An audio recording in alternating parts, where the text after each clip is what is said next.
Yep, I'm on now.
Ladies and gentlemen, again, welcome to African American Lodge number 024. I'm Jose Candelario from 94.3 WYBC, the rhythm of the city. I would like to remind everyone that the bathrooms are over here to my left or to your right. The exits are marked behind you. There's an exit there and an exit over here to my right to the back of the building. These are very important rules that we have to establish before we continue. How to get out this building in case of emergency in an orderly fashion. I would like to remind all the candidates that you cannot petition within the building. All petitioning needs to take place out on the sidewalk. Also, we have free goodies, cakes and treats, donuts, coffee, some sandwiches. Sandwiches, look at me. Sorry. I'm from New Haven, so I speak my vernacular is a little different. Sandwiches.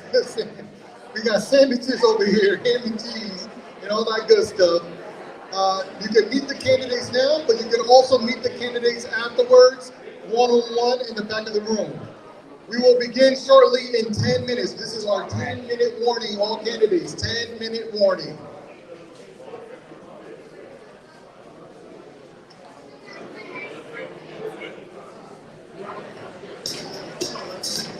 Everybody needs help. I already set up ISP for me. I got my whole thing all set up. Now I got everybody else set up ISP.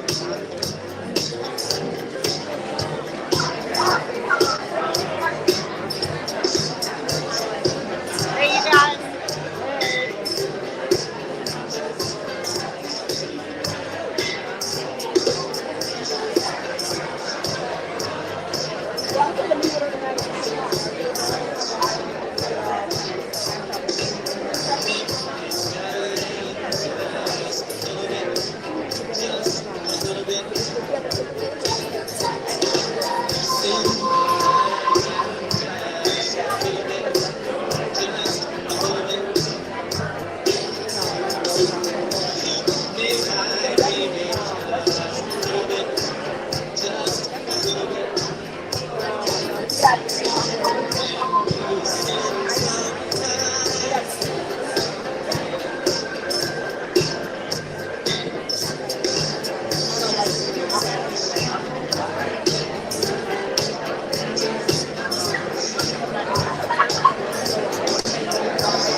Now you know about the grant, right? You know about the $30,000 that grant money is available for facades. Oh yeah, there's a grant right now. So I'm gonna go door to door, all the businesses up and down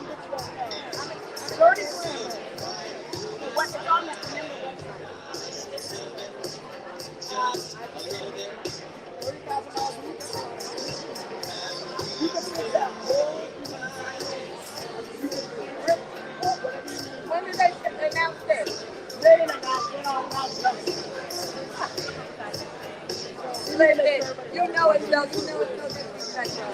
I've just been, you know what I mean? It's been a whirlwind. No.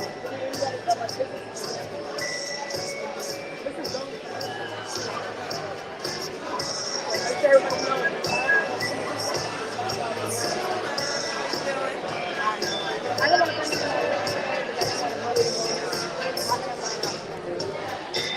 He's the guy that used to own Quinoa. Okay. So over there where James Beauty is and all of that. Here's his number.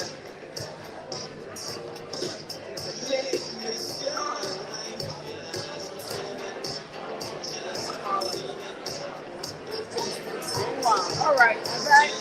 I put a little note here for myself, but I'll forget. All right. I know.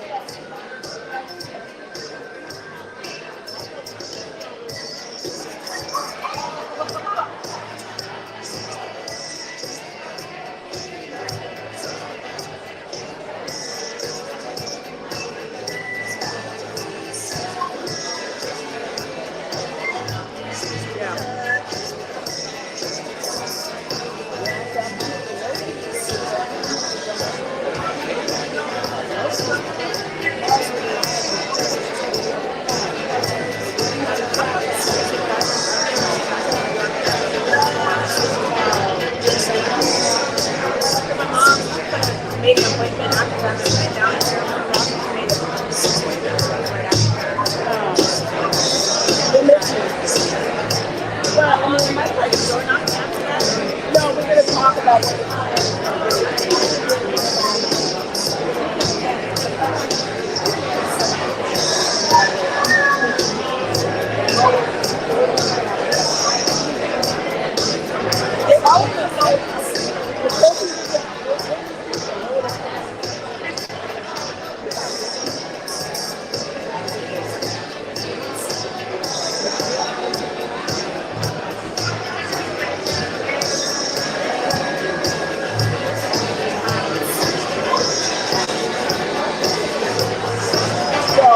I'm gonna keep Hi, how you doing? I am good. See you. Yeah, when it's Saturday morning. Yes.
Joe on this end of the building, to my right, to your left.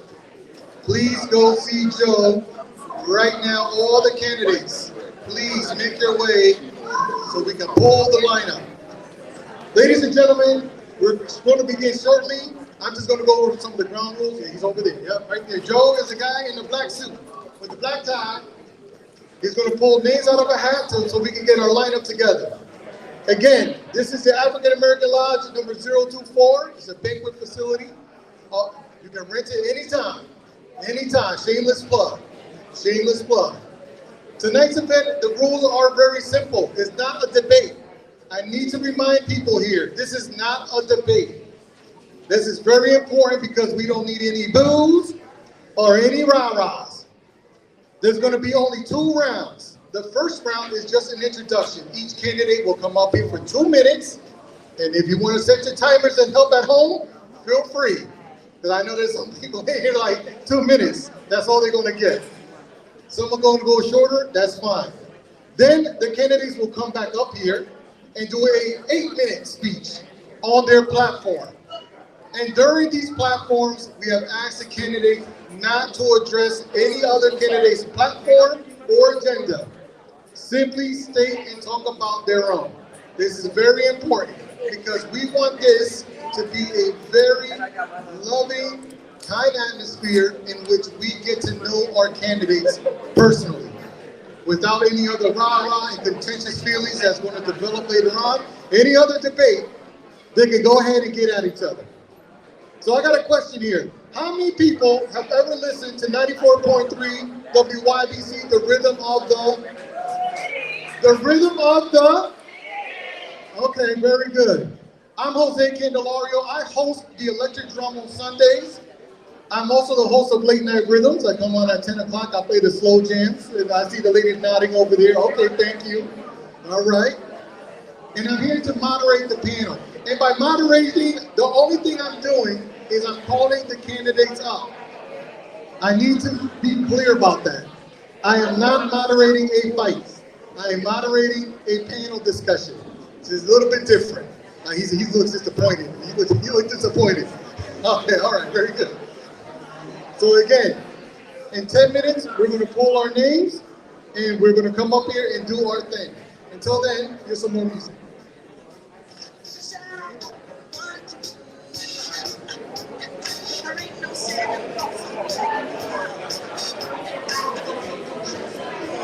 said you wanted to switch so she didn't have to sit under the fan.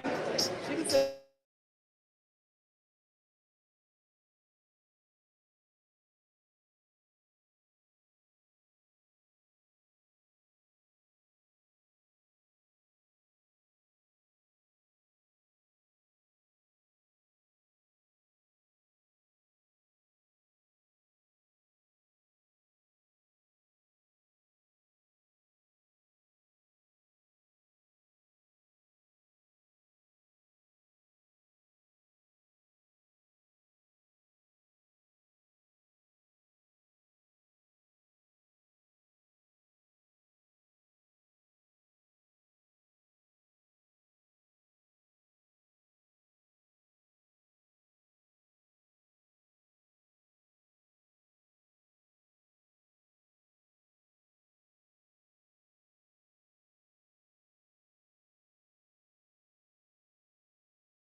African American Lodge number 024. At this moment, I would like for the candidates to please step forward. The candidates to please step forward and have a seat at the table.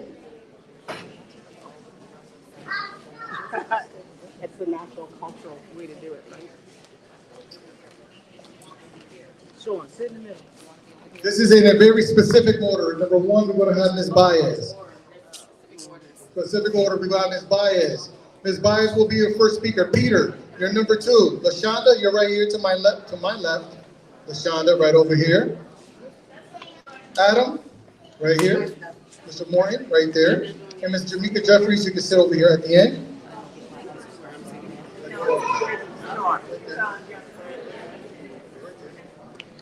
We know Ms. Baez. All right, Ms. Dominique, thank you for joining us.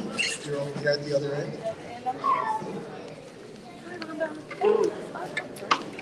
So again, allow me to introduce myself. My name is Jose Candelario from the city of New Haven, born and raised.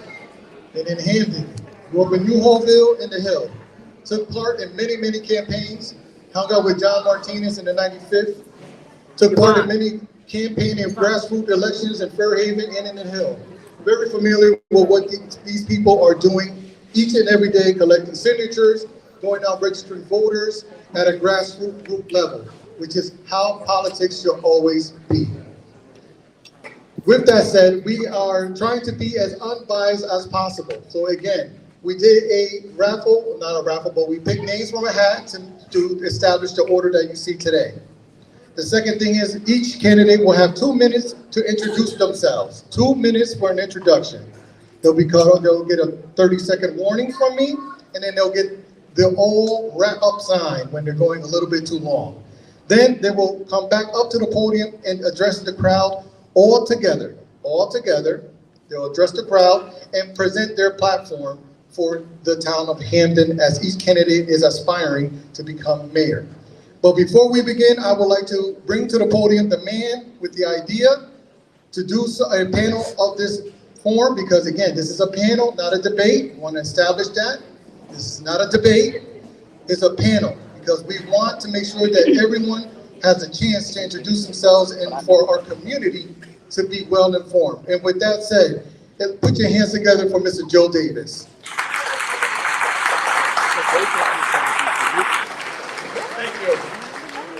Thank you, everyone. Welcome to the African American Lodge number 024. We're excited to have you here with us. We also welcome the candidates and wish them all success. Should you leave the restrooms to my left, your right. If you came in and did not get the opportunity to write down a question, you see Liz, raise your hand. If you didn't write a question, see Liz, she has the index card, you have the opportunity to put a question down. Each candidate will be asked 3 questions. So if you didn't, and you have a question that you would like answered, please see Liz and put it on the card.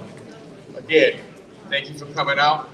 I hope it's an opportunity for you to get to know the candidates and the candidates to get to know you. Afterwards, we all have tables in the back, so at the end, they'll be at those tables. If you have any further questions, then the dialogue you'd like to establish, please feel free to do so. And again, welcome, welcome, welcome. Thank you.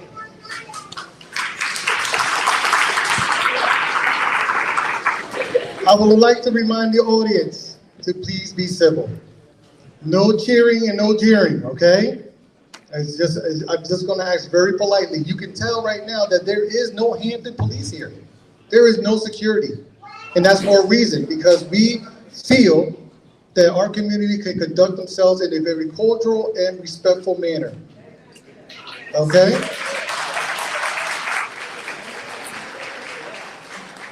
I would like to thank the African American Lodge at number 024 and everyone's volunteered. If you see people in a green shirt, these are lodge members here. This is one of the only African American lodges in America. You can see a Polish lodge.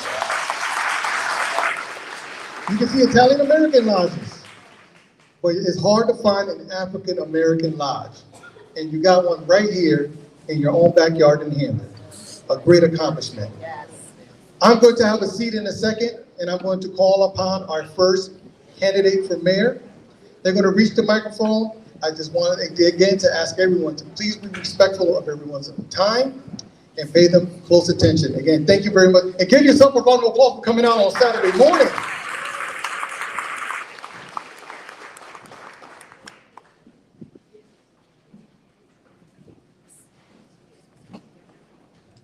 Yes, ma'am. All right. Coming first up to the podium, Ms. Dominique Baez.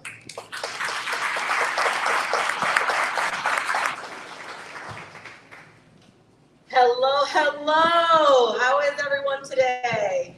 I'm glad to hear it. My name is Dominique Baez, and I am your Legislative Council President, and I am asking to be your mayor.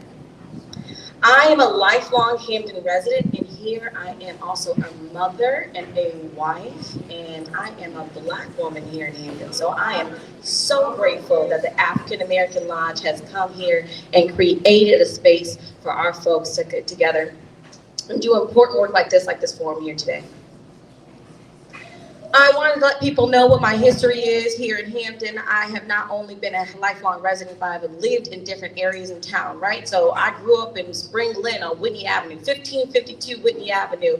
And now my parents, they live at 373 Hill Street, where they've lived in the Paradise neighborhood. And my husband and I bought a home in 2014 in Southern Hamden, right next to Southern Connecticut State University. And we've been there for 10 years making our family. I am very, very grateful that y'all are here today to hear us speak and hear about what our plans are for Hamden, and also hear about what we've done.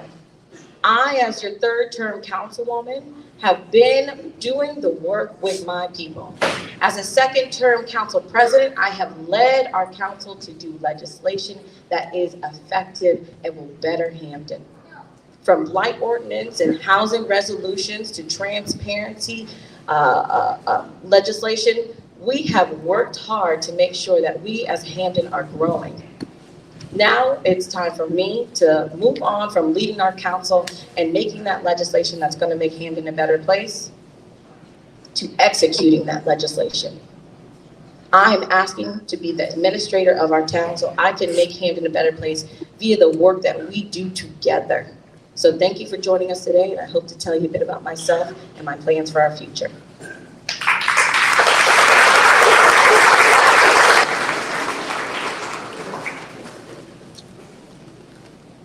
Next is Peter Sear.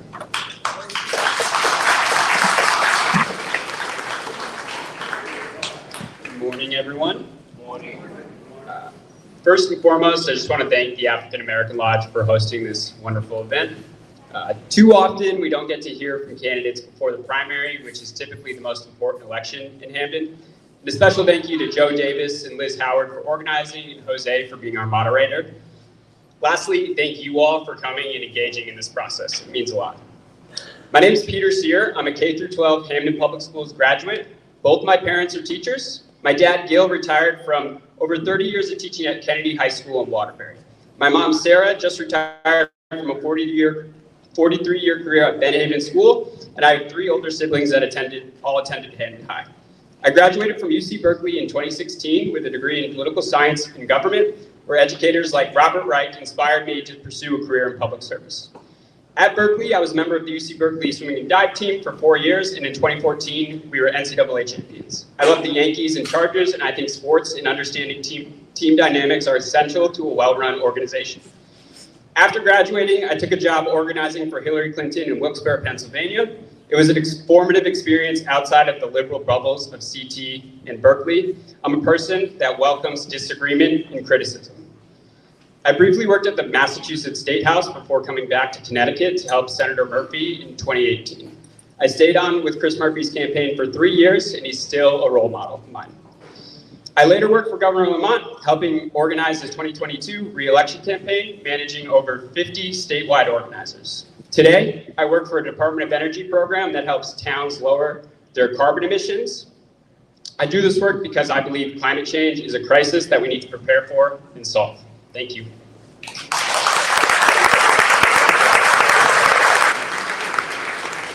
Next up is Mr. Walter Morton.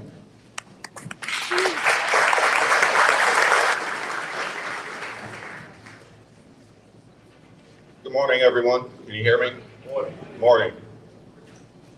Thank you for having us to the African American Lodge this morning. Appreciate the opportunity and everyone for waking up early and getting out on a beautiful Saturday to be here and hear from us. So I'd like to share with everyone a little bit about myself and some of my background in the next 2 minutes. I'm lifelong Hamden resident, proud Hamden High School graduate. My family's been in town for several generations, and my wife and I recently had our first son, Walter Livingston Morton V. So very excited about that. So this race has taken on a bit of a different meaning for me from 2 years ago when I ran. Having a perspective now of being the head of a household, a family man, a husband, and a father. In my years past, I was on the Board of Education for about 8 years, served as the finance chair, also had the privilege of working for the town of Hamden as the director of legislative affairs, where I went to Hartford in DC and worked with our delegations on bringing back legislative outcomes, solutions, bonding for the town of Hamden. Part of the reason why I ran was to provide some perspective and a long-term strategic plan for the town of Hamden. So with that little bit, I'll leave you. I know I'm running out of time, and we'll take my 8 minutes to get into further details on that strategic plan and what I'd like to get into, but that's just a bit of an intro about me and why I'm here. Thank you.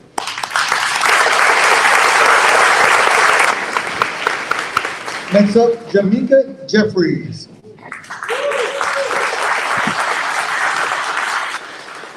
Good morning, everyone. First and foremost, I just want to thank all of you. I want to thank Mr. Joe Davis for this opportunity to be here to meet my constituents, we the people of Hamden. And so in my introduction again, I am Jamika Jeffries, and I would like for you all to refer to me as a public servant because I'm not a politician, okay? Politicians care about the needs of special interests. They care about the needs of a party. But guess what? I feel as though we should put people over party. So, thank you. So when my neighbors came to my house and said, Jamika, we'd like for you to run, that was a year ago.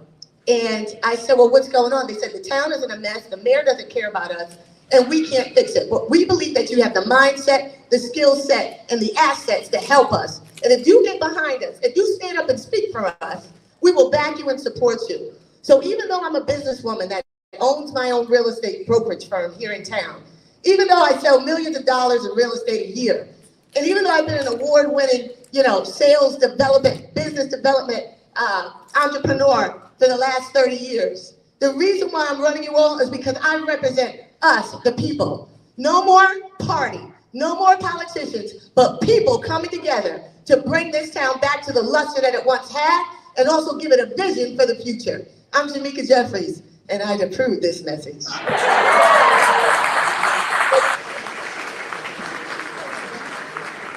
Next up, Ms. Luciana Howard.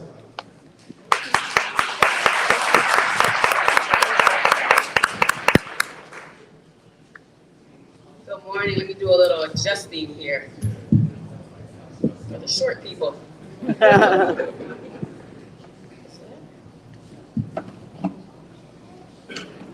Okay. Good morning, everyone, and greetings.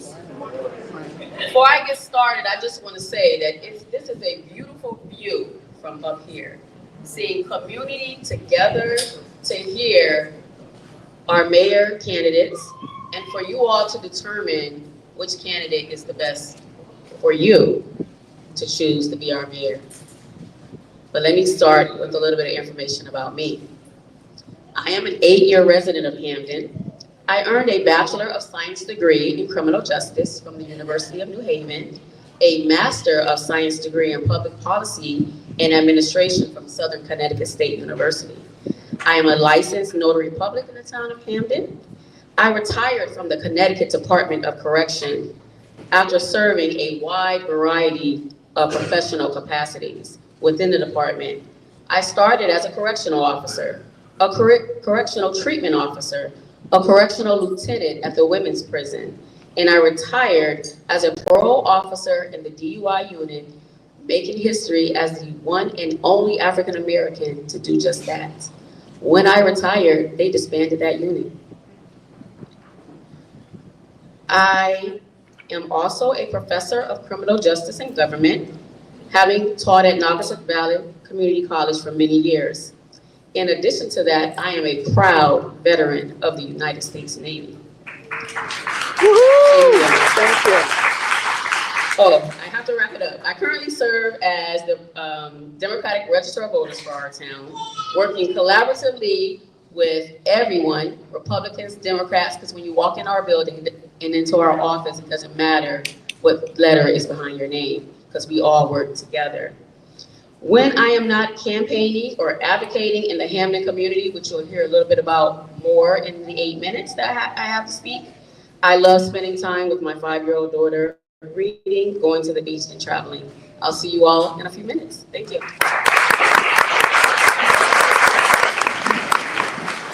And now, Mr. Adam Sendroff.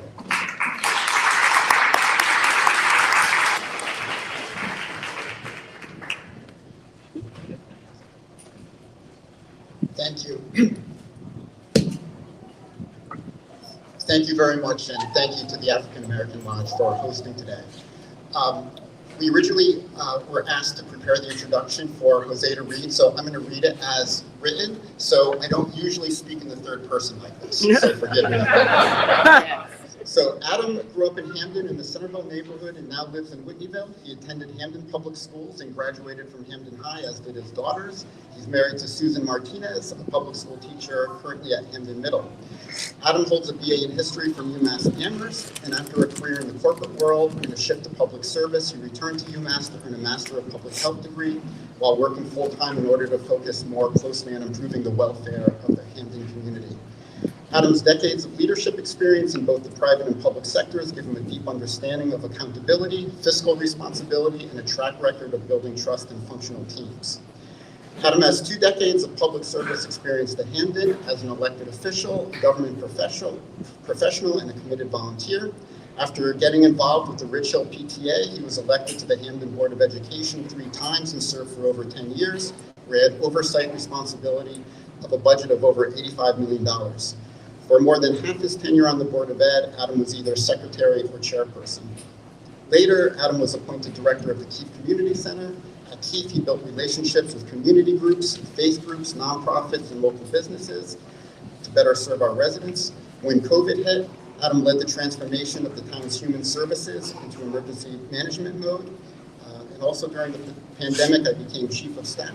I currently work in Hamden Public Schools Central Office, expanding the free and reduced price meal program. And I am the recipient of the Hamden Heroes Award, and I was the Hamden Chamber Choice Community Advocate of the Year in 2022. Thank you.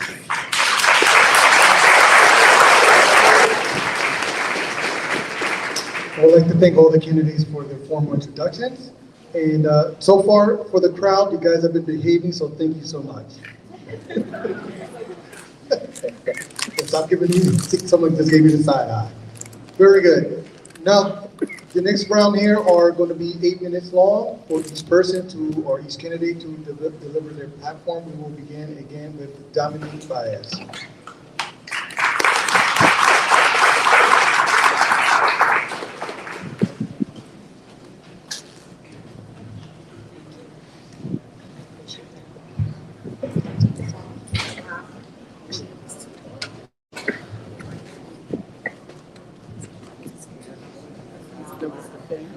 All right. So I introduced myself a bit before, and I want to talk to you more about what my platform is. When I began to run for mayor, I talked about what am I going to do to make Hamden better? And to make Hamden better, I believe Hamden needs to grow.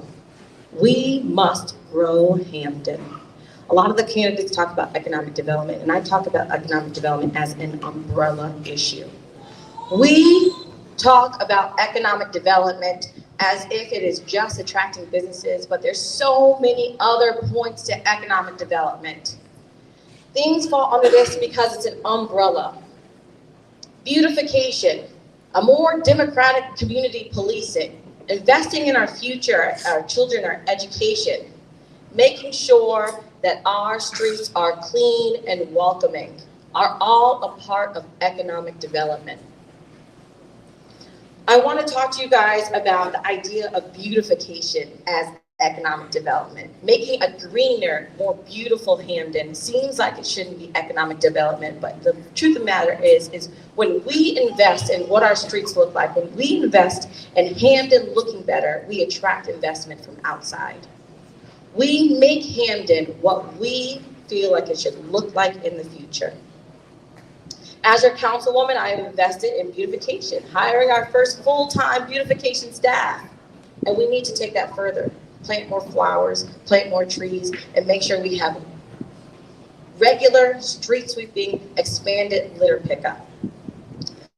I believe that when we're talking about beautification, we're also talking about improving our parks, creating more parks, and improving our business corridors. We can talk more about Lower Dixwell and how we need to create a vision for how those things grow, but I also want to talk about the green portion of things, right? We have the opportunity to create more parks and invest in green tourism. Places like Six Lakes or Eli's Healing Garden and so many places around town that the public needs to claim for public space.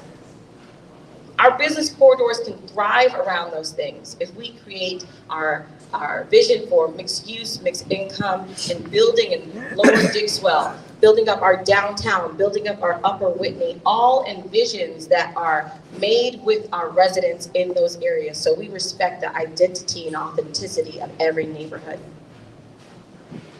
I also want to talk about community policing as an economic development.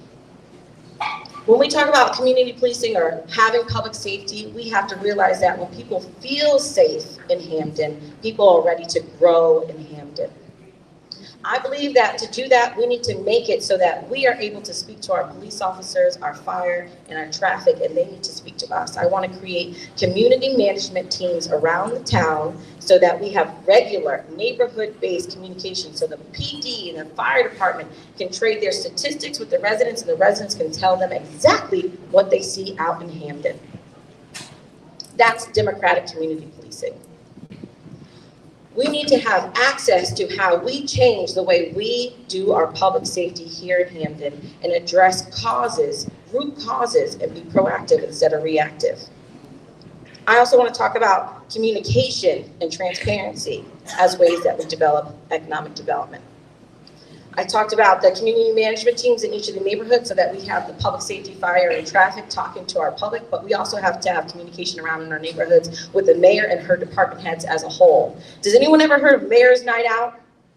Mayor's Night Out is when you, the mayor, take your department heads to every single neighborhood on a monthly, regularly scheduled basis so that folks can talk to the mayor and talk to the department heads directly. So there's a way for you to get your tree issue, your street issue, your traffic issue all addressed directly with the department heads, and there's record keeping so that there's not a funnel where you lose your complaints, your needs, your commentary, and the mess of things, but rather there's tracking and you're talking directly to your department heads. Mayor's Night Out. I also want a Mayor's Night In because you can talk to me anytime, right? Let's all have an opportunity where we have town hall-based communication back and forth so we can keep our residents informed and we can hear them, like I've done on council already. Communication is necessary, and we all see that. We have been left in the dark for so many things in Hamden, and it is time for us to be a part of the process of making things better and understanding what's happening in our town so we can all be more connected. On top of that, I believe that there's ways to connect with partners to create jobs in industry. We need partners in universities and colleges so that we can create real industry here in Hamden, whether that's manufacturing or medical or care or construction. We need to do that by creating partners with the university so that there's no brain drain. We keep our graduates here in Hamden through jobs and opportunities and entrepreneurship so that we can grow our grant list and grow the capacity and the jobs and the wealth of person to person here in Hamden. When I talk about those partnerships with universities, Southern, Yale, Quinnipiac, Albertus, I'm also talking about partnership with our neighboring towns. We are surrounded by development and growth around us, and we are being left in the dust. A mile away in New Haven, we have $1 billion worth of growth. $1 billion. And instead of figuring out how we as Hamden can grow off that $1 billion, we have been ignoring it. We need to partner up with everyone around us so that we are not living in a bubble, but rather we're growing our bubble.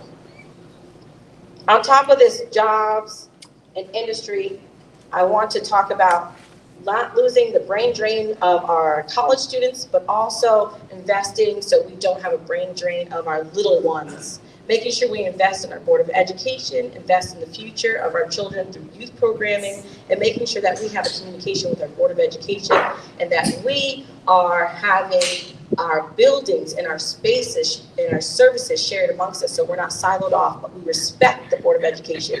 And we understand that they need us to invest in their spaces and their buildings so that they can grow the community and be a part of every neighborhood that they're in. And when I talk about growing the neighborhoods, I'm also talking about housing and addressing the unhoused. We as Hamden have the ability to build, to use our assets, to grow in Hamden. We as a council, we created a housing ordinance that talked about having land banking. Land banking is when you use what you have to create development in Hamden. We don't have money, y'all know, right? We don't have a lot of money, but we have things like space and we have the ability to attract developers in here and to do it wisely. So they're not creating gentrification, but rather they're creating opportunities to house folks, create ownership housing, not just low-income rental housing, but ownership housing, paths to ownership in areas that need to be expanded. I'm also addressing the obvious thing in the room, which is affordability.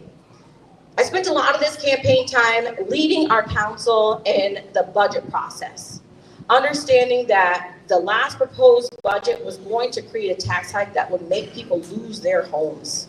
If you own a home here in Hamden, you got a reevaluation, you got an assessment, and you saw that tax rate, and you saw that your bill was gonna go up $100 to $300 extra a month. I led our council in cutting $18 million from the budget and effectively cutting people's tax hikes by 2/3. I gotta wrap it up, but I obviously have more to say. Thank you, thank you.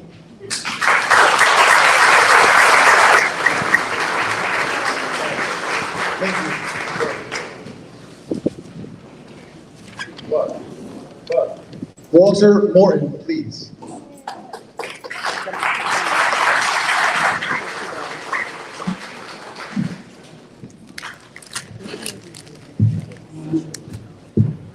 Thank you.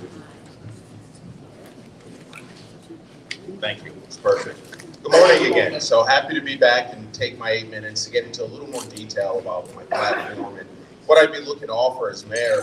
A little background, I have two unique experiences in life that have helped shape the campaign that I'm running, the mayoral candidate that I aspire to be. And it would be my time in service on the Board of Education and also my 14 years of service in the United States military, the Army, to be specifically, and I'm still a member of the Connecticut National Guard at the moment. But in both capacities, a lot of the work that I did dealt with long-term planning.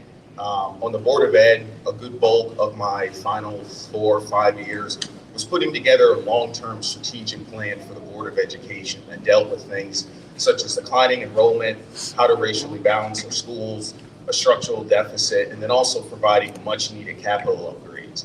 Same thing in the United States military. As a lot of folks might imagine, I know there's some folks in the audience and one individual on stage who's also served. We plan obsessively. We come up with a primary plan, a secondary, and even a tertiary.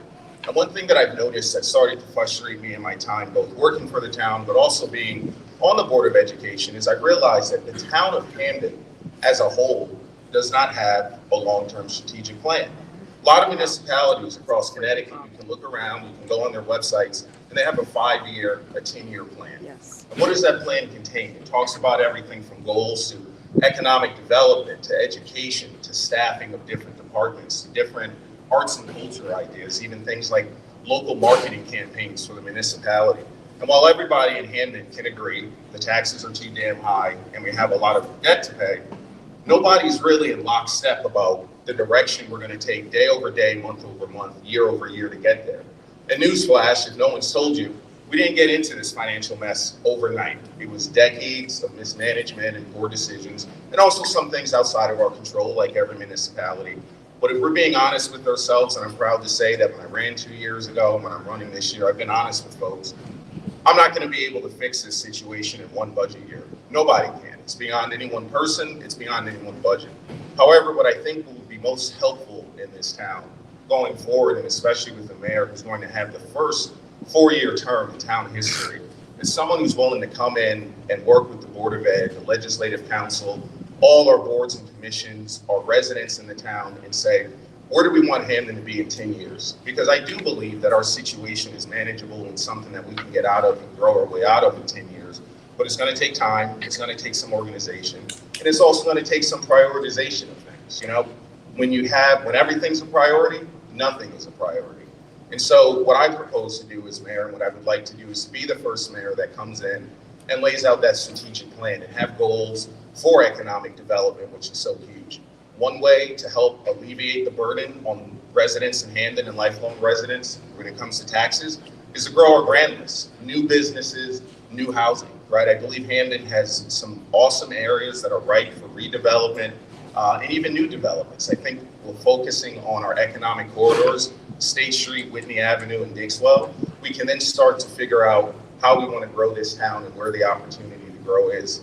The single biggest thing we can do for economic development in that portion of the strategic plan is changing our planning and zoning regulations. Our P&Z regs essentially are the blueprint for how the town's developed, to how many stories you can have on your house, to how many stories can be in a commercial building, even things like how many parking spaces are required. We're long overdue as a town for updating and modernizing those planning and zoning regulations, because one thing that I've heard consistently from both businesses and residents is the challenges they have going before P&Z and trying to make changes either to their home or to their business. Those things add up. It takes more time, it costs them more money, and it frustrates a lot of people. But we have to embrace growth. The simple fact of the matter is our town government and our budget has kind of outgrown our grandness, so we need to increase that base. Another area that I think is super, super important to the town and our future, but personally important to me as a graduate of our public schools and as someone who looks forward to sending my son to Hamden Public Schools, is our education system. My 8 years on the Board of Education ultimately ended up in a lot of cuts to staff and programming, before and after school programs, because of the town's fiscal situation. We can't spend money that we don't have, right? So we unfortunately had to cut back offerings and opportunities there. But I think if we're looking to grow this town, both from a business perspective and from a perspective of how many residents live here, the school district is one of the biggest selling points of any local community. So some folks will tell you that maybe we spend too much on education. I don't think we invest enough. And I know what the long-term down the road effects of investing in our students and the future generations of this town, how it will attract businesses, how it will attract people to live here. Is what kept my parents here, for example, when they raised me and my 2 siblings. They love the school systems and what it offers. So we have to get back to that. But that's a conversation to have with the Board of Education and the administration there to say, what do you need over the next 10 years? What would you like your school district to be? We can be aspirational in that conversation, but then also talk about the things that absolutely need to get done. In addition to that, that strategic plan, I think, should also include an opportunity for the town of Hamden to engage in a marketing campaign. I look at some other municipalities in the state of Connecticut, Stamford, New Britain, Hartford. You turn the radio on, you turn the television on, you see commercials or hear commercial spots where they're inviting people to come to their communities, come visit our restaurants, come shop at our stores, come vacation here, even come live here. One thing we need to do is to sell this town or to market this town to everyone, both for residents, to businesses, and even folks who want to visit. I really believe that the town of Hamden is located geographically in a little area I like to call the Quinnipiac corridor in Connecticut that's so ripe for opportunity. We have rail that runs through the State Street side of Hamden. We're just outside of New Haven. We've got Quinnipiac in the north, and I think there's a big opportunity to leverage some better relationships and town-gown opportunities with QU. I also think it's a pretty big missed opportunity that we have a lot of young talent and intellectual capital at Quinnipiac getting educated, getting degrees. What are we doing to retain those folks and get them working either as town employees or opening businesses in Hamden or finding jobs, right? So when we talk about growth, I think that's an aspect of it as well. But I just really believe that the biggest thing we need to do as a town is to figure out where we want to be in 10 years and then work back from there and have that conversation and come up with steps and things we can do day over day, week over week, month over month as we go to council meetings and go to board meetings and we're voting. We at least are all on the same page, ultimately where we want to get to. because I think there's been a lot of great people who have sought this office, have been on council, have been on the Board of Ed, but you have a bunch of individuals who show up and just try to do things as individuals in that capacity. What we really need to do is to come together as a town, to think long-term and collectively establish what some goals and priorities are, and then work on it over that 5 to 10 year period. And so that's what I would propose to do as the next mayor of Hamden, and I thank you for your time.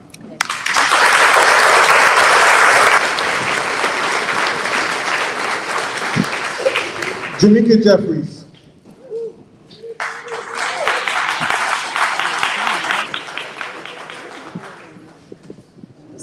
Good morning, everyone, again. I know this is not a debate, but I've been hearing a lot of things that I feel are debatable. Case in point, when I first got into running in this race back in February, I met with the mayor. We were in a setting similar to this. And in that meeting, she was saying how she came up with 20 new businesses, and we got 20 new businesses coming into town. And when I went up to have my public comments, I say to her, Mayor, I would like to know what types of businesses you're referring to. Because we, the people of Hamden, do not want to see another smoke shop, another liquor store, okay, another cannabis shop, another nail salon. But we want to see Whole Foods, we want to see Trader Joe's, manufacturing, biotech, bioscience, and even AI technology companies come into this town. And if we be real honest, you know, most of these folks here have already been in politics. And, you know, they failed us. This administration and past administrations have failed us. I heard someone say that the town doesn't have money. But guess what? $200 million is what we pay in taxes to this town. In addition, we get additional money into our town from the state and the federal. One in particular is the $24 million in ARPA funds that no one can seem to find. So the first thing we have to do when I take office is we're going to do a forensic audit on every department in the town government center. And then we have to go to zero-based budgeting, which is where you throw out the good old boy status quo, keep rolling a budget into the next year and the next year, and instead we go in there with white gloves and say, what do you need in this department, okay? And what we will find is additional money. Because what I've discovered since I got in this race in February 18th, when I made my announcement on those steps at the town hall, I found that after being in every legislative budget council meeting week after week after week, there was a woman in the 5th district named Rhonda Caldwell who kept calling people out week after week and asking the pertinent questions like, what's in the fund balance? Okay? Questions like, what's in our operations account? And guess what? The person that paid himself $100,000 in overtime, the assistant finance director, couldn't provide those answers to us. They gave us 3 different numbers. And guess what, folks? Numbers don't lie, people lie. So we've been lied to. But this is why we have to take a more proactive approach. So what I plan to do is leverage my business contacts and my business banking knowledge that I've had. You know, I've worked for Fortune 500 companies all my life, AT&T, Comcast, Bank of America, Citizens Bank even. And what I found has happened, you all, was that in our town government, we lack transparency, responsibility, and no one has any accountability. So one of the other things I want to do on day one is enforce an ethics commission, enforce an ethics committee. And I know there's one in existence, but guess what? Why do you have an ethics committee or commission that the mayor appoints the people on it? Let me just say this, you all. When you want to increase the tax base, you bring in all those businesses that I aforementioned. But I want to tell you, I don't just tell you these things in theory. I'm telling you these things in practice. I actually sat down with Quinnipiac University several months ago. And the woman was telling me how they want to do tourism. And I mean, she said, Jamaica, there's a project in the works. I'm going to tell you, but you can't tell anybody. So guys, I can't tell you. But she says to me, it involves tourism. You know, one of the things I'm going to do when I get in office is appoint an economic director of development, right? But not only an economic development director, I'm going to have an economic development task force that proactively goes out and calls to international businesses and calls to those local and national businesses. And guess what? We've already started. I already have folks lined up waiting to get to us. I've called Paul Robertson. I've had meetings with the Deputy Chief Economic Development Director of the state, okay? And we've talked. And he said, Jamika, you know what, when you get in office, we gotta have another meeting because I want to help funnel money from the state level into your town. The other thing that happened, you all, was when I went to meet Senator Martin Mooney and George Cabrera and I think it was Senator State Rep Linehan. And they were all in a room. And I said, you guys, you know what? You all are supposed to be our state reps, but the people in Hamden don't feel represented. I said, there's $2.3 billion sitting in the state right now, okay, in undesignated funds, okay? Who's lobbying for the people in Hamden? Who's fighting for the people in Hamden? Who's bailing us out? And you know what I heard in response? Crickets. But I want you to know, when I take office, I want to look for the best and the brightest, brilliant minds right here in Hamden. And I want you to know some of them are in this room. Miss Katie Kiley, all right, who's the councilwoman at large. She went through 500 line items of budget. She found the $18 million along with Rhonda Caldwell. And then we had yes, she did. And that does deserve a hand. And in one of those legislative council meetings, they said, oh my gosh, we got so excited in that meeting, guys, because they said, we found the money. We can do it. We can have $20 million in budget cuts because Mike Malone, who's the consultant that the town hired to discuss our rebound and explain it to us, he gave us scenarios. And he said, if you can find $20 million in budget cuts, we can get the mill rate down to 39. Now 39, we haven't heard that number in years. Right now we're sitting at 51.88. And we all started cheering in the audience. And you know what happened? Some other council person says, can you tell us more about that phase-in? That's how we arrived at that. And now we're at this, math, and that's why our bills were late, because they didn't even know how to calculate them. So what we're seeing, you all, is wasteful spending, misappropriation of funds. We're seeing willful blindness that took place. But I'm telling you, when I become mayor, that is all out the window. It's going to be an open door policy, and we're going to put systems in place to turn this town around. You want to talk about our school system? I heard some people touting about being on the Board of Ed 20 and 30 years. I remember a time, I grew up in East Rock in New Haven, and that was a great neighborhood. But guess what? Even people in East Rock, even people in New Haven wanted to move to Hamden because it was a place of promise, right? It was a place of prominence. Now you can't tell the difference between when Hamden stops and New Haven starts. You talk about blurred lines. I walked in Public Works the other week just to meet the gentleman, and they were sitting in there. I said, who's in charge of the potholes? Who's in charge? Okay? Oh, I got 30 seconds. But right now, you all, we rank 84th out of 120 schools. Okay? That's egregious. And it has to be stopped and it has to be fixed. How do we do it? How do we fix this broken school system? For one, I need a meeting with the CEO of the school system. All right? Which is the superintendent, to find out what his vision is. Listen, without a vision, the people will perish.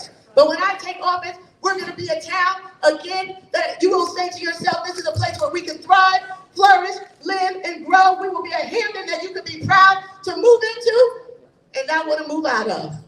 Thank you.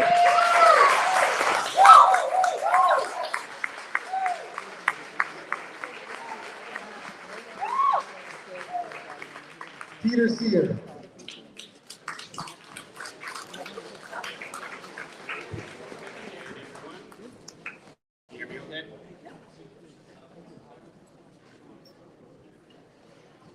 My name is Peter Sear, and I'm running for mayor of Hamden to move our town forward and to keep it affordable, clean, and safe.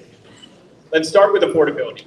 Unfortunately, I think anyone saying that they will lower your taxes is lying to you. We have years of pension debt to pay off and a limited fund balance. My plan to keep Hamden affordable revolves around stabilizing our fund balance and growing our housing supply, and in turn, our commercial grant list. As mayor, I would sell the Board of Education building and restructure our debt to generate revenue. Rates continue to decline and Hamden needs relief.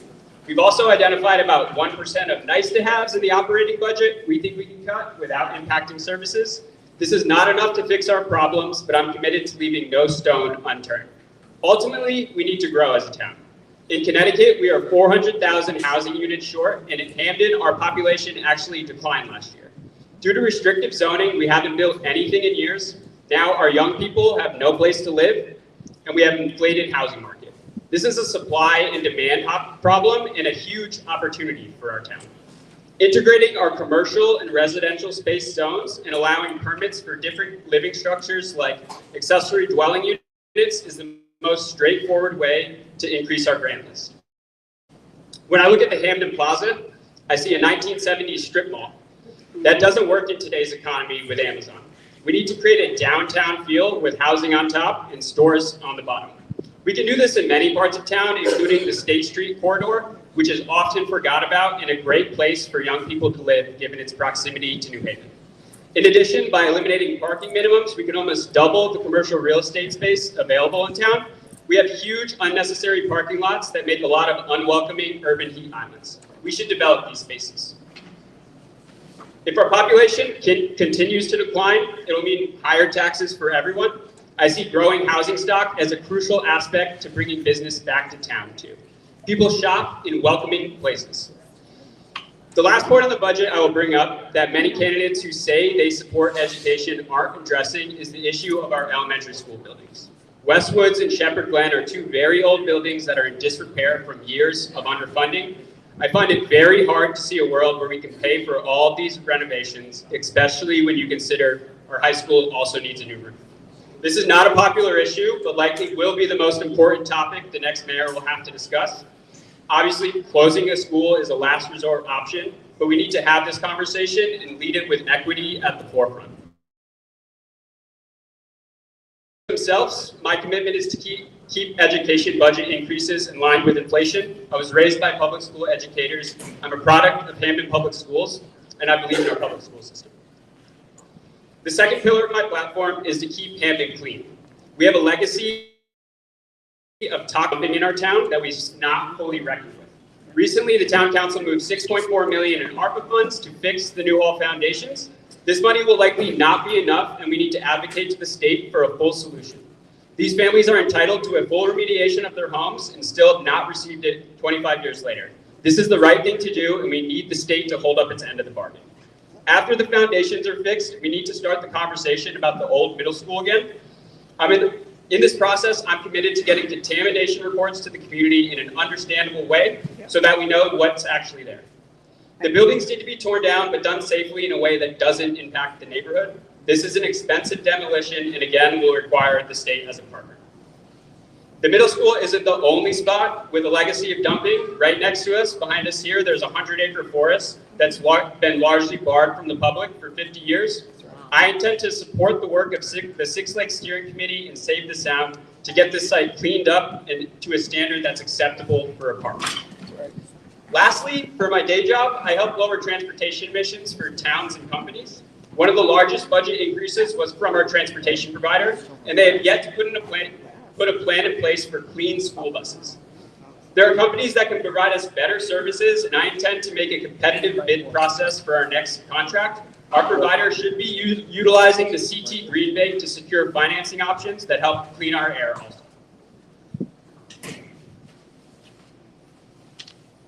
Sorry, it's a little windy. I know. It's manageable. The final pillar of my platform is focused on keeping Hamden safe. Post-COVID, we saw a spike in crime, and now we're seeing a return to the norm. Crime fluctuates with economic uncertainty and also the seasons. I have a commitment to growing the town, and that will put an additional stress on emergency services. The past couple years, for good reasons, trust has diminished between the community and the police force. We need to build back these bridges and work to make our police officers pillars of our community. I'm not looking to make cuts to our police force. I actually think the answer is hiring more patrol officers to reduce overtime costs. This for me starts in high school. We need to build pipelines for Hamden kids to our police and fire academies. These are good paying jobs right out of high school, and students should be aware of these opportunities. This includes women, especially in our fire department. There's no reason a woman can't do the job if they pass the test. Red light cameras provide an opportunity to both calm traffic and fund road infrastructure improvements. I intend to use the funds from traffic cameras to build more speed bumps, improve traffic calming in our town. As you guys probably noticed, people drive crazy here, so we need to be conscious of how we make Hamden safer for pedestrians. Yes. Lastly, I'd like to talk about homelessness. This is a symptom of the housing crisis, and we need to deal with the unhomed with compassion. We will not solve this problem by further penalizing people, and we need to focus on meeting these community members with empathy and resources. That being said, we cannot have open drug use or dangerous behavior near our schools. We think this is all achievable and what Hamden needs to move forward. To end, I will just address the experience question because I hear it a lot. I believe I have a good resume in that my youth is my greatest strength. Touting the same experience that got us here is not logical, and frankly, I do not think the town could afford more of the status quo. It's time we looked for a younger generation for new solutions. I hope to earn your vote on September 9th and look forward to answering your questions. Thank you.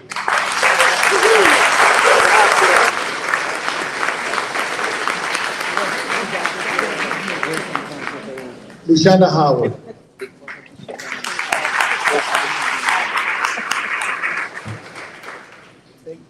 Good morning, I'm back. Before I get started, I just want to make a correction. I wish our budget was $200 million. I wish it was. $300 million plus dollars. So I don't want anyone going out saying that our budget is $200 million, like it was stated. I wish.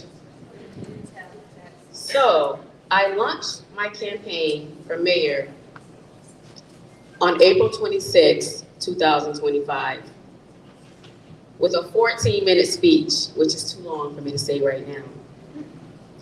However, in that speech, I talked about how I would not build a community center on contaminated land, like the current mayor and most of the legislative council voted for. Thank you. Instead, I would divert the millions of dollars to the crumbling foundations in Southern Hamden. Thank you. And a portion of the millions of dollars to go to our nonprofits in Hamden that are underutilized as well as underfunded. One of those nonprofits that I mentioned as an example was the African American Society, which is housed in the very building that we are in today. So this is a full circle moment for me and the Howard for Hamden campaign.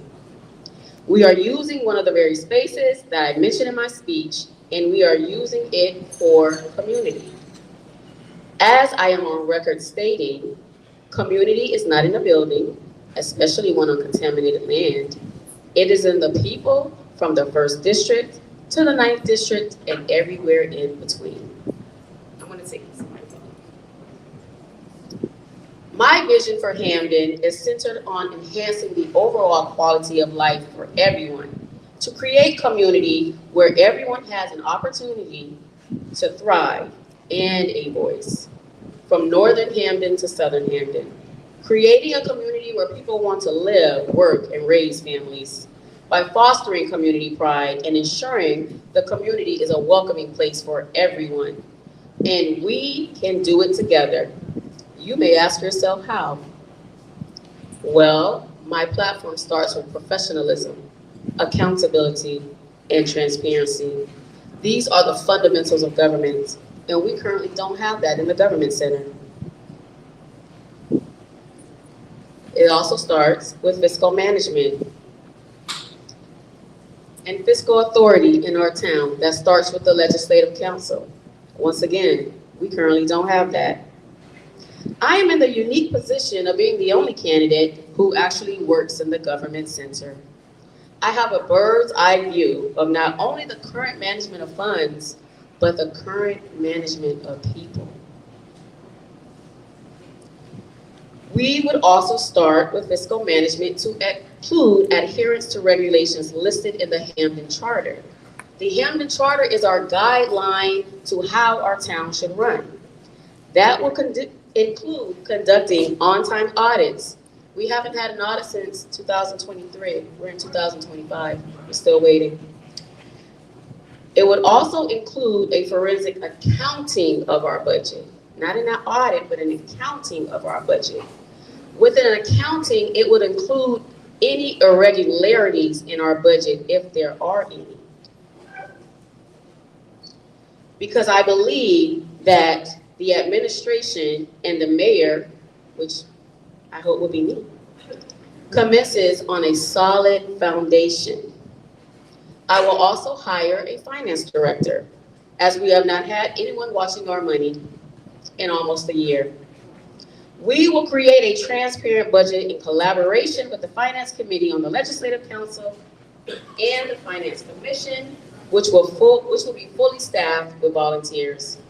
We will also have community conversations with the public, before the budget is official. So the community will have input on our budget before it's official. Let's talk about economic development.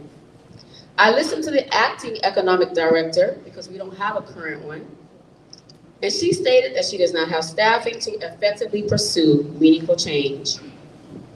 This has to be addressed. Economic development and land use in our town can be approached with various strategies and initiatives, such as creating incentives for businesses, giving tax breaks to facilitate business development. Education. My daughter attends a Hamden public school. I want her to have the best education possible, and I want that for all Hamden students. Collaboration and regular meetings between the mayor's office and the Board of Education and the superintendent is key to that. With the mayor and the Board of Education in good standing, it only benefits the community. Public safety. I am a proud 20-year veteran of the Connecticut Department of Correction. Thank you. I believe in fostering strong relationships between the community and the police. I will ensure that police are committed to both safety and accountability, prioritizing community engagement and supporting initiatives that promote both objectives, because everyone should feel safe, even our police. Our police should feel safe going into our communities, and we should feel safe walking in our communities and going anywhere we want to be. That's the collaboration between both entities. Infrastructure and environment. I believe in equitable sustainability, not equal, but equitable, and there is a difference. I believe in fairness and justice in the distribution of resources, opportunities, and benefits among all people, to include the marginalized and disadvantaged. Everyone should have access to resources and opportunities. We must preserve our environment for our future, which is our children.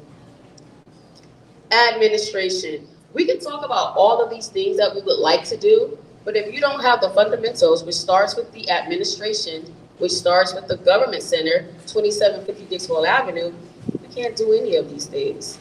My management style consists of a democratic management style where I involve all team members, inspire and motivate. My leadership approach and background enables me to recruit highly qualified and skilled individuals to important roles. And I like to say this, no one on my executive team for the Howard for Hamden campaign wants a job in the government center. We will end nepotism with me in the mayor's office. If you want a job in the mayor's office, you will have to submit a resume. And on that resume, you will have to have the qualifications and skills that is needed for that position. That's right.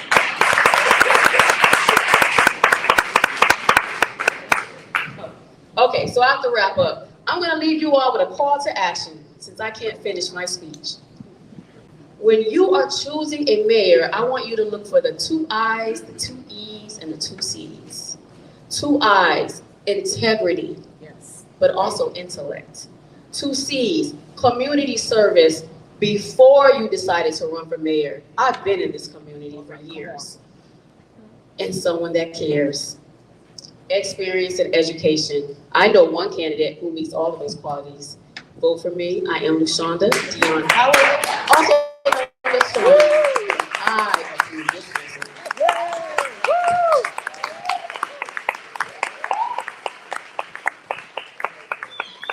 Adam Syndrome.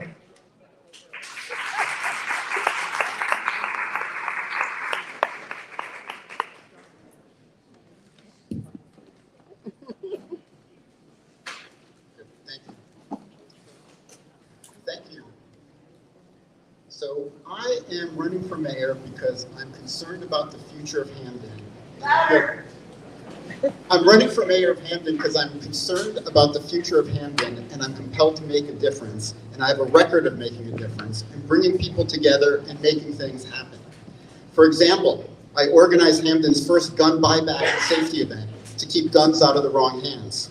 We collected 149 firearms that day and distributed dozens of gun safes and gun locks. Another project I'm passionate about has been expanding the free school meals program under the federal community eligibility provision in Hamden Public Schools. The past school year, I was instrumental in expanding the program to the middle and high schools, which added 2,500 students to the program.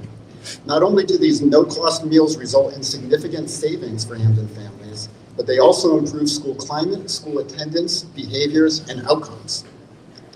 I am solutions-based and a coalition builder. While at the Keefe Community Center, I spearheaded the creation of the Overnight Winter Warming Center for those experiencing homelessness in our community, putting together the nonprofit and faith group partners and organizing the funding. My leadership style is collaborative and starts with listening. An example is the creation of the community garden at Keefe. The idea came from a resident at a public meeting. We subsequently applied for a grant, worked with many partners, and soon the garden was a reality. I see affordability and fiscal stability to be our top priorities as a town. I'm concerned about our residents being at the tipping point of unaffordability and being able to remain in their homes. I've heard it all over town as I've gone door to door in Hamden's neighborhoods. Wherever I am, it's the same conversation. Whether working families, seniors on a fixed income, like my parents who still live in the same house I grew up in, people looking to retire in a few years, or young adults like my children, there is great concern about remaining in Hamden. Even before this budget cycle, 35% of Hamden homeowners and renters were considered housing cost burden, in which 30% or more of a household's income go to housing costs. My plan for fiscal stability and controlling the tax rate has four main pillars. Controlling spending. Where we could share regional costs, we should. Expanding our commercial inventory to grow our tax base and reduce the burden on residential property taxes. North Haven and Wallingford have roughly 3 times the commercial revenue on their grand list compared to Hamden. Diversifying our revenue streams, making sure we are getting all the outside funding we are entitled to, and seeking outside advice from statewide experts, because sometimes we don't have all the answers. The long-term solution to lowering the residential tax burden is expanding our commercial inventory through smart, targeted economic development to incentivize quality services and quality jobs.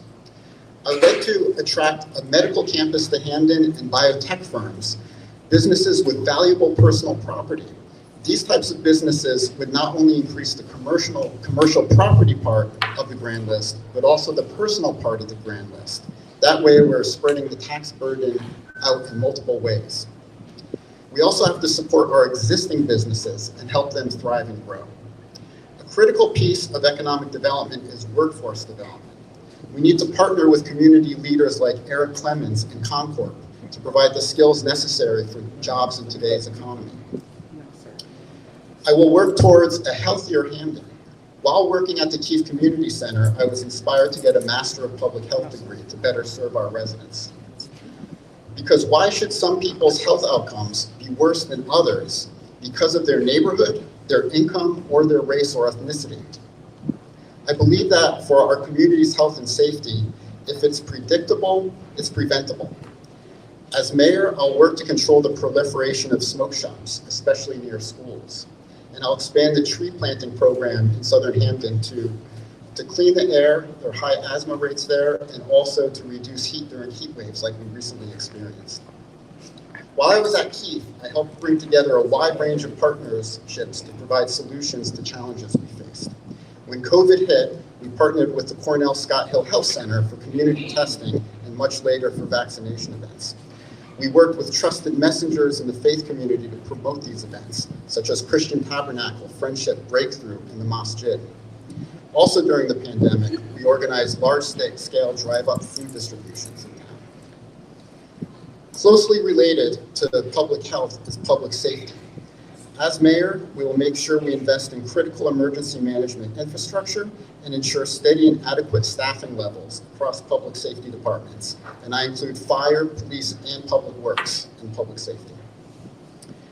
When I started at the Keefe Community Center, the Juvenile Review Board was under the police department. But the purpose of the Juvenile Review Board is to be a diversion program to keep young people out of the criminal justice system. So it didn't make sense. And so I worked to get approval from the administration and the council to remove it from the police department and place it under youth services, where it remains today. I believe in community building. Hamden is strongest when we come together. As mayor, I will work to strengthen the social fabric of Hamden. When I gave my last speech as Board of Education chair at a Hamden High graduation ceremony, I said that the diversity of Hamden High was a gift to all the students who walked those halls together, and how that experience helped shape them and prepare them for the future. I feel the same way about Hamden as a whole. Our diversity should be celebrated, and it is our strength. I will encourage community events, library and arts programming, festivals, and promote youth sports and clubs in all parts of town to bring our collective community together and foster a common civic pride. When I left the Keefe Center in 2021, I gave up a job I loved and became chief of staff during a time of crisis for the town because I felt like I could make a difference. In 2025, I again have a job I love, but with Hamden facing troubled times, I feel like I could again make a difference. Whenever I've been given responsibility, I've met the moment. Thank you very much for your consideration, and please vote on September 9th.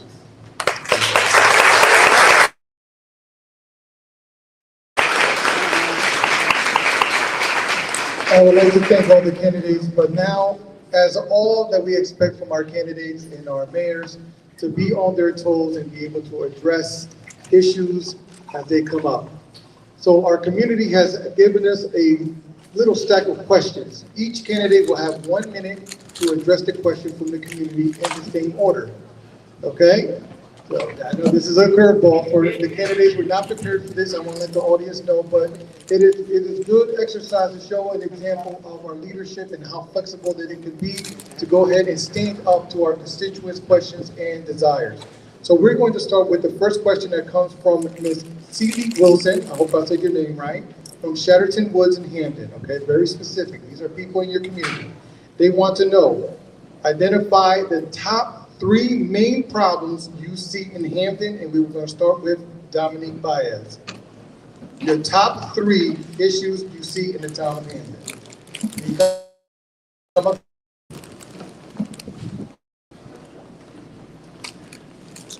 And you'll have 1 minute each to address this. I hate to be blunt, but our top 3 issues in Hamden is that we are broke, ugly, and divided. It goes back to what I said. We need beautification here in town.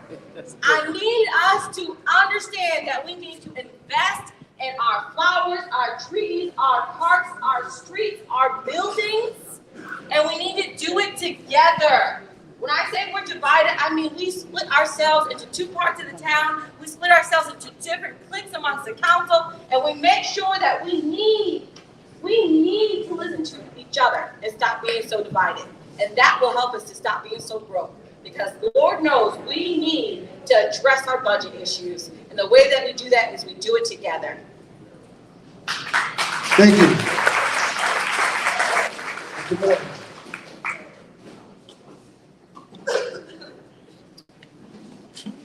So the 3 biggest issues in Hamden, and only 3.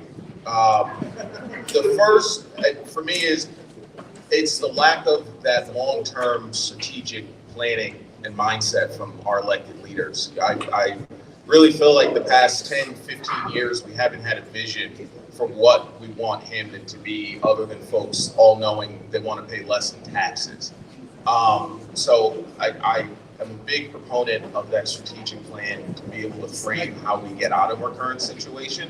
I think the second biggest issue facing the town is how we redevelop our existing economic corridors and attract new businesses and the growth that we need to grow way out of this. And I would say the third biggest issue is how we reinvest in our school district and make that a real selling point for our community. Can we get that, please? This is a lightning round, folks, because I know we're hungry.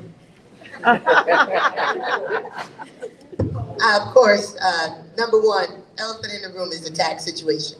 That is absolutely the number one paramount situation we're facing right now. Number two is our school system, which is our future.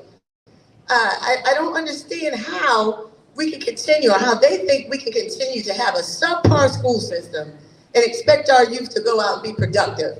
You know, again, Hamden had the best school system at one time. People moved in this town for the school system. Lastly is the public safety, our policing.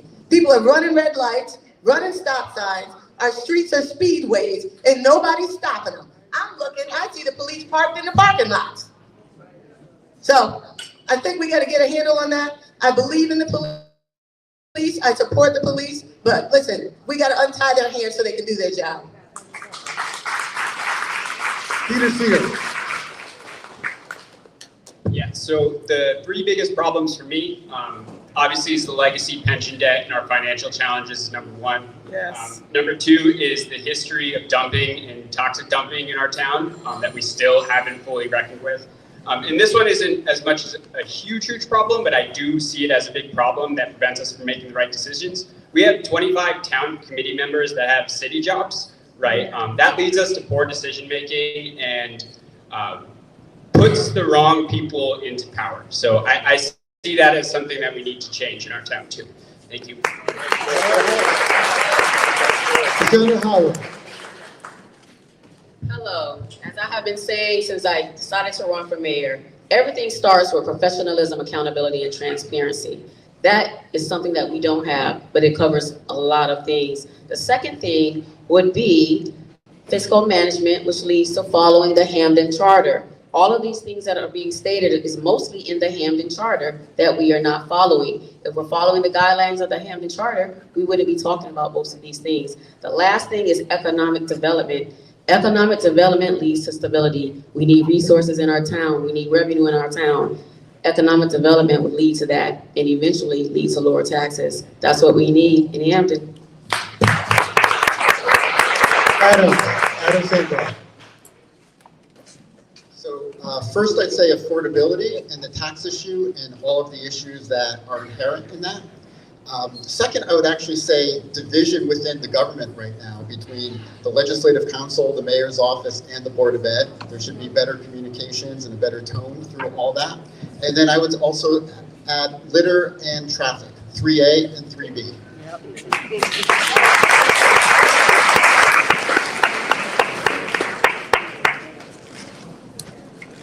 So again, I'm Jose Candelario for the last time for today. Please give a round of applause for all of our candidates.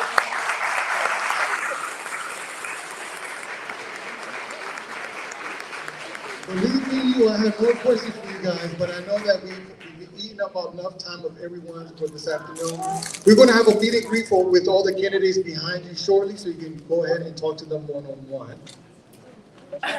No more questions? Oh, you want more questions? Wait. Oh, you like the lightning round? Okay. Let me sit my butt right back down. I'm sorry. It's like speed dating. Come on. Right. All right, candidates. They want another round. Okay, here we go. So this is from Audrey Quao, from 15 Goldberg Street, Hamden, Connecticut. We're going to start in reverse order just to keep it a little more congruent, okay? So the question is, what plans do you have to address Southern Hamden's crime, blight, and basic laws like truck parking? We'll start with Adam Sandrock. Truck parking. So I would say community policing is key to a lot of those issues. Very community-led policing, where it's sort of bottom up and not top down, and connections between all the different enforcement agencies, including in planning and zoning in the community. All right. Rashada Howard.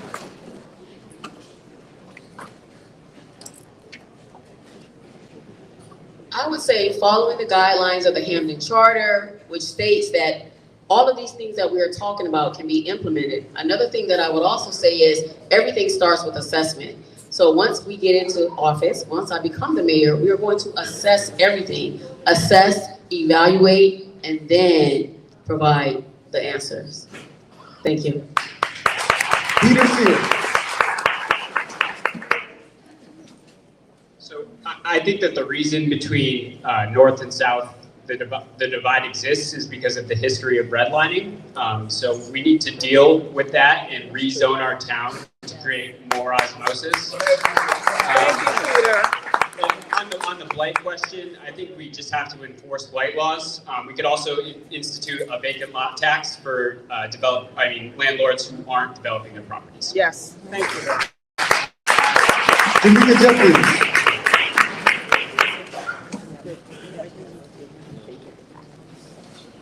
I've been saying this since day one. There's essentially three Hamptons, North, South, and Spring Glen. So I've always said we have to unify, then we can beautify, then we can revitalize the town. Case in point, Morrow Motors, blight situation. Why have they been allowed to keep that eyesore of a building there for 30 years and nobody's called them on the carpet to either sell it or do something with it? All right, the building next door. So again, we have an issue with policing. I don't believe there's enough presence, and I don't believe in over-policing, but I believe a presence. I went to the Freddie Fixer parade. Everybody's scared of that parade, right? People were getting killed. But guess what? This year's parade, there was police every 40 yards almost. It was law and order. And once we set that tone again, I think we're gonna see some things turn around for the better. Mr. Moore. Just repeat that question. The question is, what plans do you have to address Southern Hamden's crime, blight, and basic laws such as truck parking? Yes, so I think some of that stuff's very simple to address. As someone who's seeking the office of the mayor, I mean, being able to direct police to those communities. I've heard from different community members who feel like the police don't have enough of a presence there, and would like to see some enforcement with speeding, which is a problem all across Hamden, observing rules of the road. Blight enforcement, there are a ton of tools already in the town's toolbox to deal with that. And it's a matter of having leaders in town willing to use those tools and take advantage of those opportunities to deal with blight and police issues in Southern Hamden. But that's also another pillar of economic development and opportunity where, as Jamaica so beautifully said, I was driving by this morning and I was like, I'm 33, I can't remember the last time that building's been open and had a use, right? But it's always been there. I mean, and it's about 2 blocks of space, right? On Dixwell Avenue. That would be perfect, but requires some leadership in town to go after the players that be. Thank you. Dominique Baez. Go ahead and repeat that, please. That question, please. What plans do you have to address Southern Hamden's crime, blight, basic laws such as truck parking? First of all, I live in Southern Hamden. I've been there for 10 years. And what I'm saying about what we need to do to address crime is we had a neighborhood watch that disintegrated in this past administration. We need to bring that back and link it up with our civic association that was just created so that we can have democratic community policing. As a councilwoman, as a president of our council, I led us as we did a blight ordinance. We gave teeth to our blight ordinance, and it needs to be enacted and enforced. But you need leadership to do that. You need someone in the seat to execute it. So that's what I'm saying. Truck parking was also addressed by our state legislation. They need to have someone in the leadership position to get it done. You need a leader with the knowledge, the experience, and the toughness to actually execute on the legislation that's already being created. Don't go anywhere, Ms. Baez, because you're going to start the next round. We're going to keep it going. This is the last round, ladies and gentlemen. I'm sorry we didn't get to everyone's question. We did get over 25 responses. This one is a 3-parter. You can pick which one you want to deal with. My apologies. First, cleaning, this question is triple. You can choose which one you want to deal with. Cleaning the brook, stop building storage facilities instead of housing, and and balancing between medium and large businesses in the city. This is from Joanne Howell from Furman Road. Say the question one more time. She had three topics you can choose from. No, you don't even want to touch that one, huh? Cleaning the brook. Cleaning the brook? Yes. Which brook are you talking, Miss Joanne? There's a brook that runs, I don't know, from the Hamden to up Winter Street. One side of it is one side, the other side belongs to Hamden. They don't clean that brook. That brook backs up. This is the first year that I've seen river rats in the daytime in that brook. And I called the town hasn't done it. Nobody did that yet. We have an inland wetland commission that I never see. Okay, so I guess we talking about the brook on the town. Everyone knows it now. Everyone been up the brook side. So everyone knows what we're talking about on the town line between New Haven and Hamden.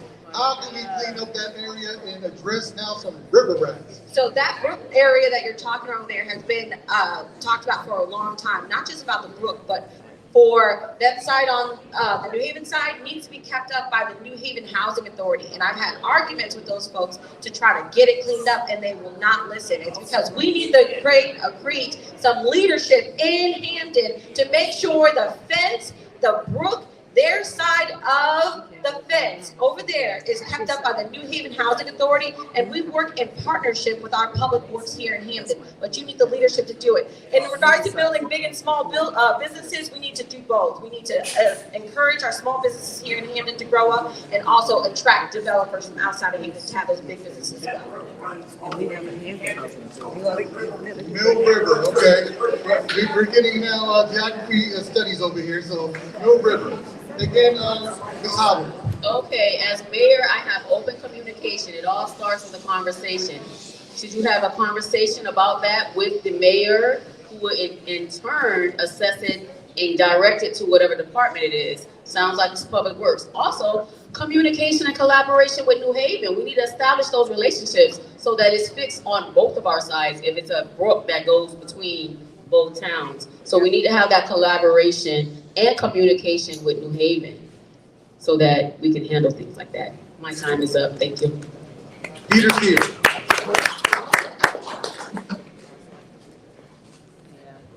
So I'm an environmentalist, so I hate hearing about more toxic or wasteful instances in our town. But I do think we need a better relationship with the city of New Haven to work on these issues.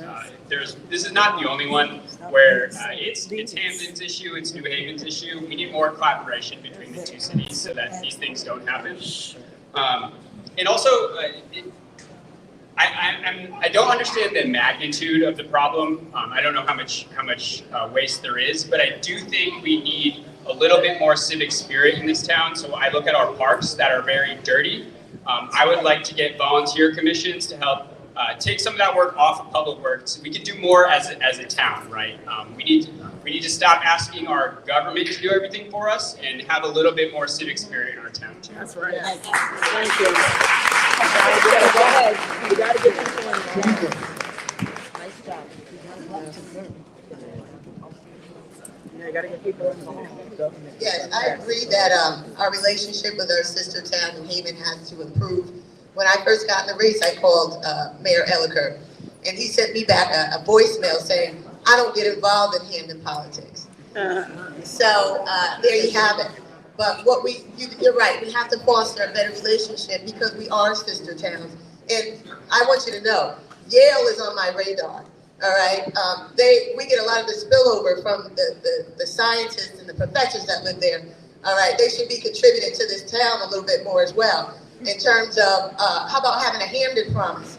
When our kids do well in school, they should be getting a free ride to Yale as well. Small and medium-sized businesses, that's my wheelhouse. That's what I do. So I believe in growing both, retaining our current businesses and attracting new businesses. All right, Mr. Morton. Moving this right along. Yes, so as far as the Mill River goes, I think that's a very simple conversation to have one with our Director of Public Works. I mean, we need to have that communication first and We foremost had that between the communication. community. They have nothing. They said, we don't get that, then maybe we'll get to it. So those conversations have been had by multiple people with public works. Well, ma'am, that would then be on the mayor who directs the Public Works Director and the staff there to show some leadership to get that done. Because you raise a very good point. We shouldn't have to deal with that. And then also, it's too easy to pick up the phone. And what I do as a professional now on the civilian side is in government relations. I do local, state, and federal government relations. So being able to pick the phone up and have a conversation with a lot of the folks in City Hall in New Haven, as well as the Board of Alders, is a network of relationships that I have already. So I'm optimistic that between me being able to direct the department to get that specific result on that issue and leverage relationships I have with the City of New Haven, and then across the board, as far as the question about businesses, very supportive and pro-growth of our existing businesses, getting them here, keeping them here, retaining them, and then trying to attract new ones as well.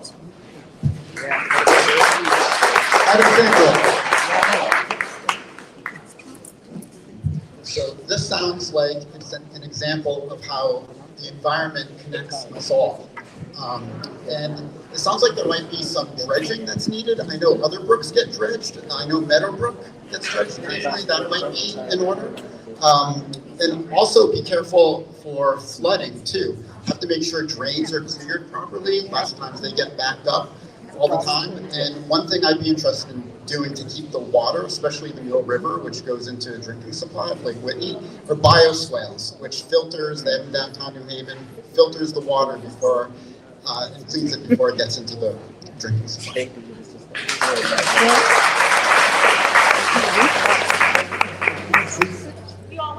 Oh, okay, we covered everybody? Everybody went up, all right?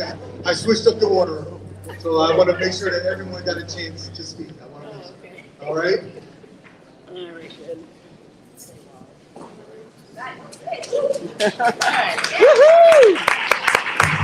Again, I want to thank everybody for coming out on this Saturday morning and spending the morning with you. African American Lodge number 024 is the establishment that you're in. Again, one of the only African American lodges in the whole country. So we're blessed to have this facility here. I hope.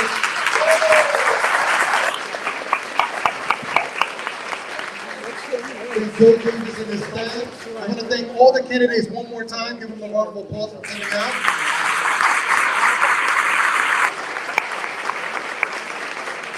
I think we can all agree that today we had a very civil conversation, very cordial, very honest conversation with the community so that we can all start this election campaign season on the right foot, and hopefully we can end it on the same right foot.